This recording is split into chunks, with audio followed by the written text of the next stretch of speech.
Welcome back to the morning show here on Arise News. If you're just tuning in, you've missed quite a bit, but you're just in time for a journey down the road to Russia with Aaron Akerijola, where we discuss all things FIFA World Cup. And today, we'll be talking about Nigerian players with dual citizenship who have over the years opted not to play for Nigeria.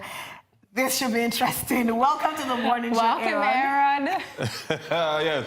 Good morning, ladies. How you guys doing today? Good morning. We're good. So you have not top five, but just 5 players who had the choice to play for Nigeria, but have chosen to play for other countries. True. Yeah. True. Yeah. Okay. So let's hear this list. Yeah, and this list isn't just this World Cup. It spans across all the World Cups. As a matter of fact, as football would always exist, and as Nigeria would always exist, we'll always have this list to keep increasing by the day, as a matter of fact. So the point is this. The beauty about this is that sometimes it's always what you feel is best for you. And sometimes when you get to that particular point, what you feel was best for you is actually as good as what you thought it was. And that's the case of these people here. You don't blame them because, trust me, if you have an opportunity to work in the UK as against working in Nigeria, trust me, 9 out of 10 people in Nigeria will say, I would like to work in the UK. So I think I understand where these people are coming from. But if they look at the holistic picture sometimes, I think most of them have actually made a big gaffe, so to speak. All right. Okay. So give us names. All right, let's start it off from the oldest on this particular list. All right, a friend of the house, talking about no other than John Fashanu, because you know him very well. Very popular. Yeah. He was on Arise this morning. Yeah, Arise Abuja. Yes, certainly, without a doubt. Yeah. That's John for you. All right, multifaceted, multi-dimensional John Fashanu. But when he was in his playing days, of course, he actually carved a niche for himself, playing for Wimbledon, where he actually garnered the fame. And it was because of what he did with Wimbledon AFC back in the day. He got a call up to the Three Lions of England in 1989. And he had an option to actually play for Nigeria in a particular period, but said he wanted to play for England. Of course, after his retirement, he only played twice for England. He was never taken to any World Cup. And he actually has come out to say that he regretted that if he could actually turn the hands back, he would have actually played for Nigeria, and he would have loved to play for Nigeria because John Fashanu, like you rightly said, he's a Nigerian who has actually done so much in Nigeria. He has taken some players from Nigeria out there to try to see if they can actually get good careers and the rest of them. But rather unfortunate that the regrets are coming a little too late for him. Just 2 appearances for England, no major tournament. And those appearances came in 1989. Yeah, you can have it. Yeah, and I mean, it's so funny because he's actually prominent here in Nigeria. Yeah, very prominent. He's an analyst. He was married to one of the most beautiful girls in Nigeria's mom. You know, there was all that drama. And I mean, we know him here, you know, so to actually realize he never played for Nigeria, that's almost a shame. It's a real big shame, real big shame. Yeah, real big shame. Okay, so who else do we have on this list? All right, another player that is actually on this list. Sometimes you look at these things and you say to yourself, does this thing pay? Okay, this one now. Okay, let's not toe the line of controversy this time around with this particular player. His name is David Alaba.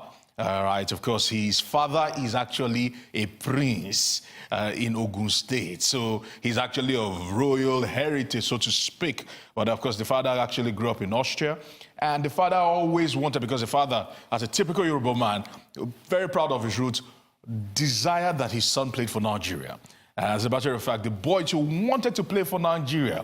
According to the story we actually heard, that the father said he brought David Alaba to Nigeria under the then Yemitela when they were preparing for the under 17 World Cups we won. And they brought him in. The boy was small, frail, and they said, this one wants to come and play for Nigeria. This small, tiny thing. I said, they said, those were the talks, and they turned them away. And it was really painful for the father, painful for David Alaba. David Alaba went on to represent Austria on the 19, on the 20, on the 17, on the 20, and went on to join the national team as the captain of the team. He's represented Austria 62 times, scored about 5 goals for that particular team. He's their main player. But unfortunate, the last time Austria went to the World Cup was back in France '98. And that was 20 years ago right now. So you look at it, I say to yourself, maybe if you are still stuck to playing for Nigeria, who knows? Yeah, but this time it wasn't. This is a refreshing case because this wasn't his fault. This wasn't his choice. Exactly. They actually turned him away. So. Maybe it's what would he have added to the Nigerian team? No, Stephanie, the beauty of this is his story is similar to what happened to Anthony Joshua. Anthony Joshua. You understand me? But Anthony Joshua, without a doubt, no matter what he still does, he always ensures that he still reps his local, his parentage, his place of, his lineage, so to speak. He always still tries to identify with Nigeria, still says he's Nigerian. Of course, you and I know that the Brits have claimed him and actually co-opted him for themselves. Right. But yet, he still always, if he can, always says he has a matter of fact, he has a tattoo of the map of Africa on his shoulder and Nigeria carved in that tattoo. So he could have done better, but unfortunately, because right now he's playing for an Austria team that might never do anything.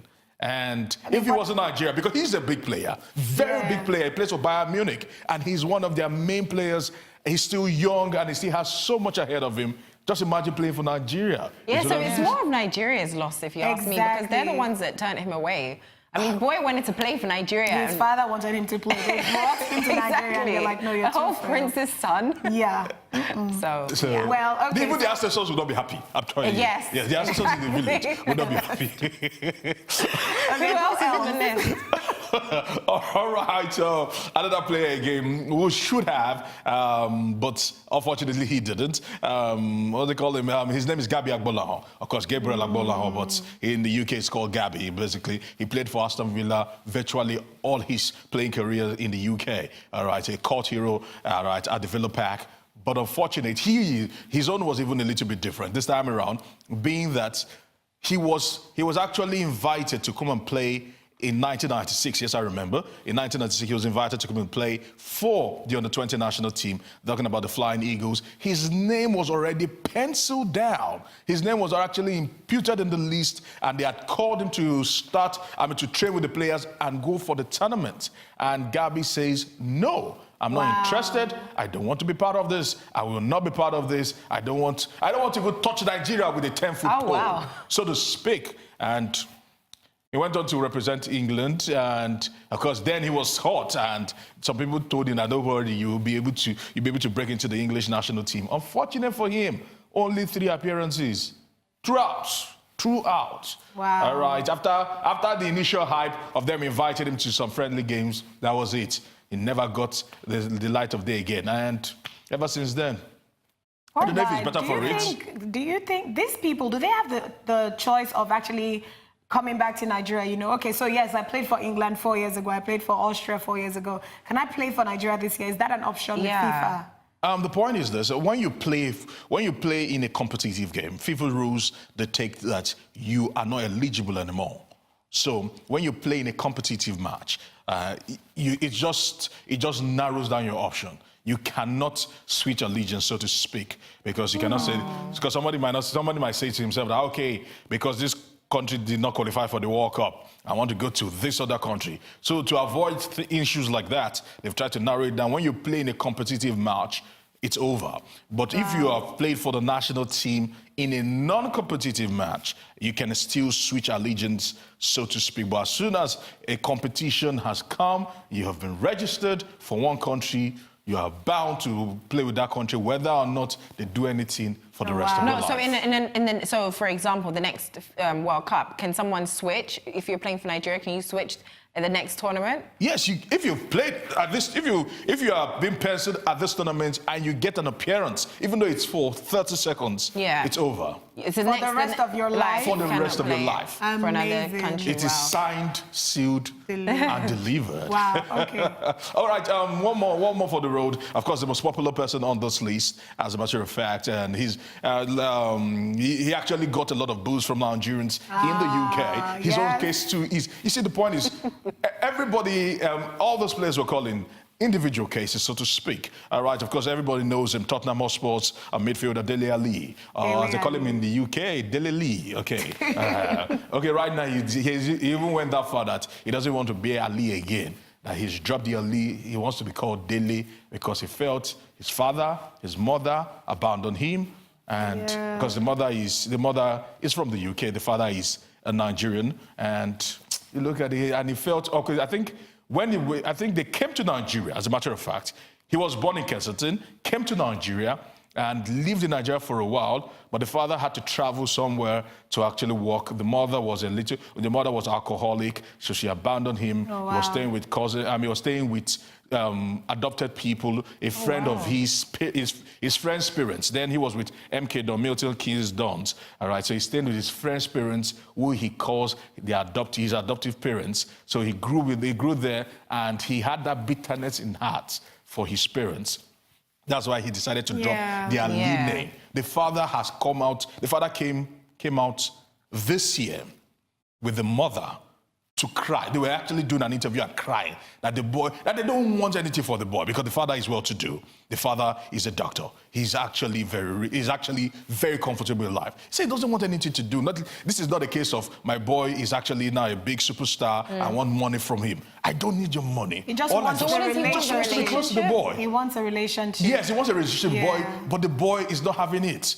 He must have really terrible memories of his parents, because over the weekend I heard stuff about it as well, like he doesn't want to have anything to do with his father. His father, I don't know what it is, but he basically doesn't want to have anything to do with his father. Because he felt that the father abandoned him to probably pursue his personal career. So even playing for Nigeria is even out of it. Because because he doesn't even want he doesn't want anything that will remind him of his time here in Nigeria, because even though the boy is looking all posh now, there were pictures circulating the internet about a year ago about him in, those Asian laces, those white lace. He had those white lace on, and the rest of them looking like a Nigerian. But now, I mean, I hope he heals, and I hope Nigerian fans let him be, because they really booed him when he was being substituted. It was terrible. They really booed him during the England-Nigeria friendly. But thank you so much, Aaron. Yep, thanks, always Aaron. A pleasure. That's all from our sports analyst, Aaron Akerijola. Don't go away, because when we return, we have Odun Ayo Eweni of Piggy Bank NG. She'll be here with us after the break. Don't go away.